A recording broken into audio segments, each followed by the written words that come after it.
Comienzo. Romanos capítulo 11, verso 22. Mira pues la bondad y la severidad de Dios. La severidad ciertamente para con los que cayeron, pero la bondad para contigo, si permaneces en esa bondad, pues de otra manera tú también serás cortado. Lo voy a volver a leer.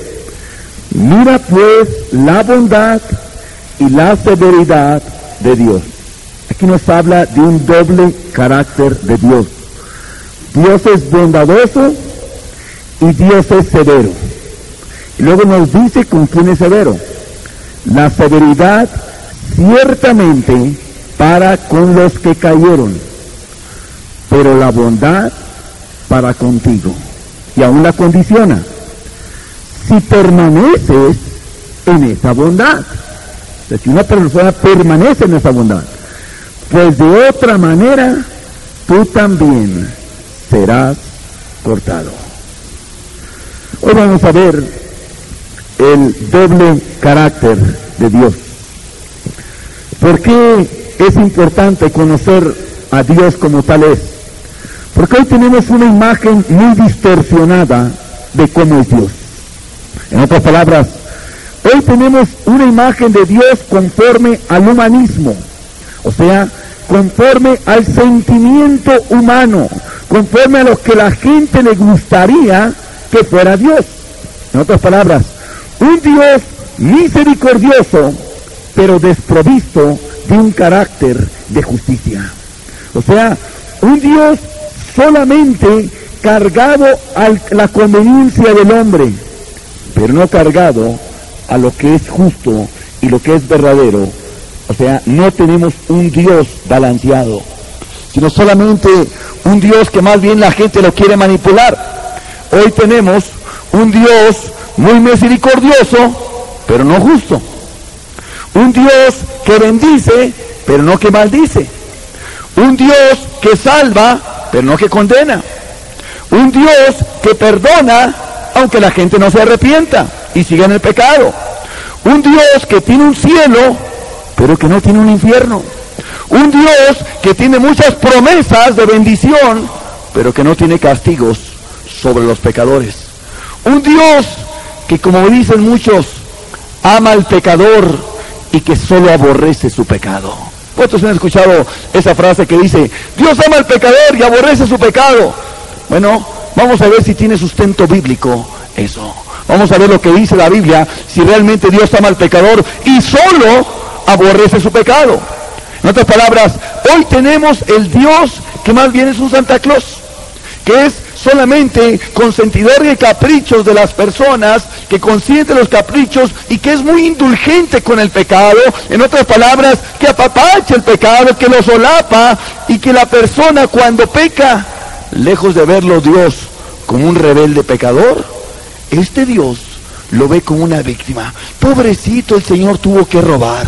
Pobrecito, el Señor tuvo que mentir. Pobrecito, el Señor tuvo que violar a la niña. Pobrecito, el Señor tiene esto. En otras palabras, que ven al pecador como víctima y no como un delincuente y un rebelde delante de Dios. Hoy la gente es llevada a este falso Dios, que es totalmente distinto de la Biblia. Hoy la gente lo llevan a este Dios. ¿Qué es lo que pasa? Ese Dios no te quita el pecado. Ese Dios no tiene el poder. No, en cambio, el Dios de la Biblia. El Dios de la Biblia, cuando a ti te llevan al verdadero Dios, te quita el pecado. Proverbios 16:6.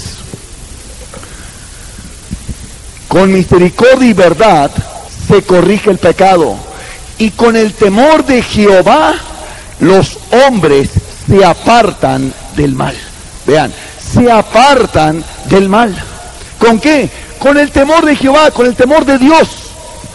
¿Qué es lo que pasa hoy? Que cuando te presentan a este Dios, le han quitado el temor de Dios a la gente. En otras palabras, cuando te presentan un Dios que solamente bendice y que no te castiga, ¿qué le vas a temer? Cuando te presentan a un Dios que es muy misericordioso, aunque sigas pecando, ¿qué temes? Cuando te presentan un Dios que solamente te habla de un cielo y te minimizan el infierno, ¿qué temor te va a producir eso? El temor, ¿cuándo viene?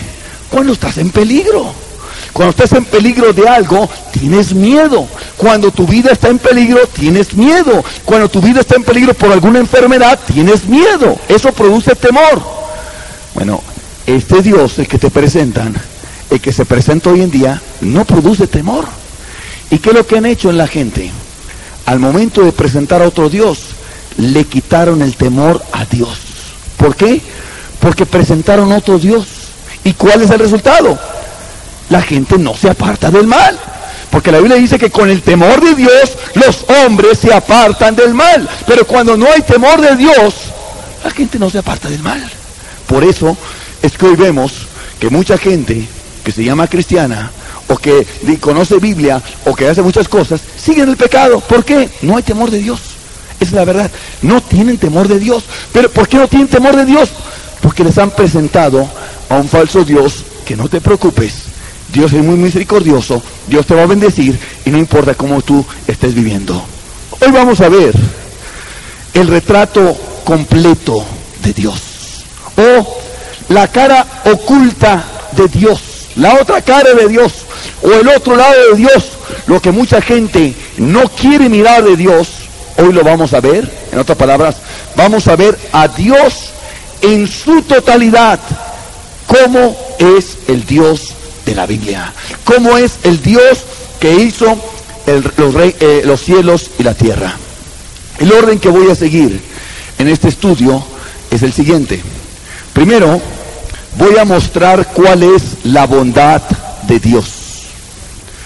Número 2, después voy a probar que Dios es tanto bondadoso como también es severo. En otras palabras, que Dios es bondadoso, pero que también Dios es severo. Y por último, mostraré cuál es la severidad de Dios.